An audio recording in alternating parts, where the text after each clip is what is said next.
for their own pollies, don't they? Yeah, no, for about the last 4 years we've had unusually bad conditions. The Queenslanders, was it the year before last? I think it was. No, not this season, the last season. We had a relatively easy year down here. But Queensland had heat stresses from Cairns right down to about Rockhampton. And they were really bad. Here they are, the tropics. You don't get hot, dry conditions. Yeah. They had temperatures above 43 and humidities under 30. Wow, that's And Arizona weather. they have predominantly more blacks and greys up there, and the blacks just all dry. So they reckon they lost 45,000 2 years running with the problems they had in Queensland. Yeah. Both years. And then, and this year, of course, the focus has been in New South Wales, but we're all linked together. They're all the same species, so we all have the problems. And we're very well organised, the bat people, particularly in New South Wales. We've up until now, we didn't have heat stresses. I don't remember having any heat stresses before about 2000. Yeah. I think there was one I heard about in Kempsey in the late 90s somewhere, but all the time I was doing my PhD there was nothing. We had shooting in orchard problems where babies were left unattended in the colonies, but we didn't have the heat stresses. So, and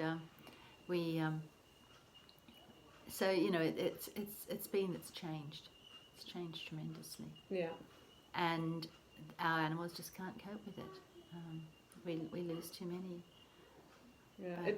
It's changing in Arizona too. Like, it would be. Yeah. I mean, we have like as simple as like quail that are starting to self-incubate because the temperature's so high, and you know, once there's one that hatches, the parent abandons the rest of the nest.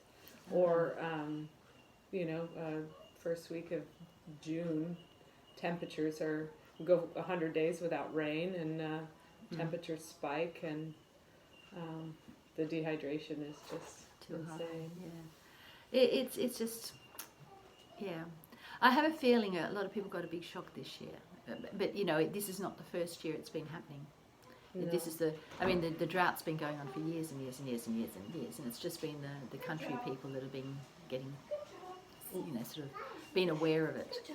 Yeah, because the people in the city wouldn't recognise that No, well, they knew there was a drought anyway. on, but there's always droughts in Australia, but I don't think the magnitude of the drought was, or just how dry things were, was appreciated by a lot of people in the cities.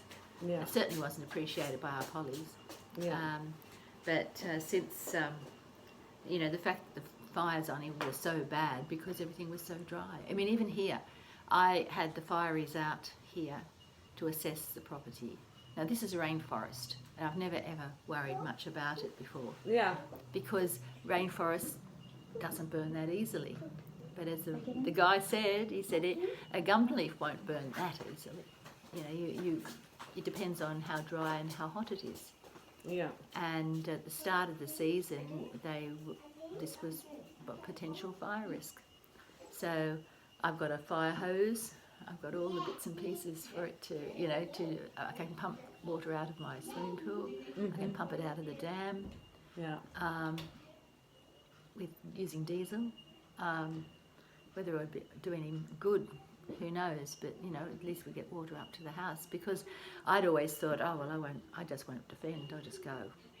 Hell, take as many animals as I can and go. Yeah. And you know, they said, well, you might not have that option. You've got one road in, one road out. There's no, if the fire's coming from the road angle, you won't be able to get out. I thought, oh shit. Never thought of this before. Yeah. But that was before it all happened. The fireys knew. The fireys actually went, or the top people in the fire brigade mob tried to get in to see our dear Prime Minister from last April, saying that the season was going to be diabolical, and he wouldn't see them. Because of course it's not politically acceptable to have global warming. is an issue. It doesn't help the economy, does it? It doesn't help the economy, and it didn't help the fires. And he had no idea of the fires. He even went on a trip to Bali in the middle of it, which is unheard of, really. Idiots. But anyway, Yeah. they're all idiots. But I think people were really... But even, the dryness, this area, as I said, it's rainforest, but I couldn't dig a hole for any of the plants I bought because the ground was too hard. It was all dry. And trees were dying. Big trees were dying. Big Yeah. trees. So it looked really awful there for a while, but we had nice bird lots coming to them. Yeah. That's a little Lewin's honey eater there. Oh yeah, he's cute. They're very cute. They're very cute. Anyway, I'll come down and I'll show you the flight cage and all that. Want to Okay. come down to see the flight cage? Yeah, let's go down there. Okay. She's getting a bit. She needs to do a bit of She walking. needs to be moving. So take your lashes.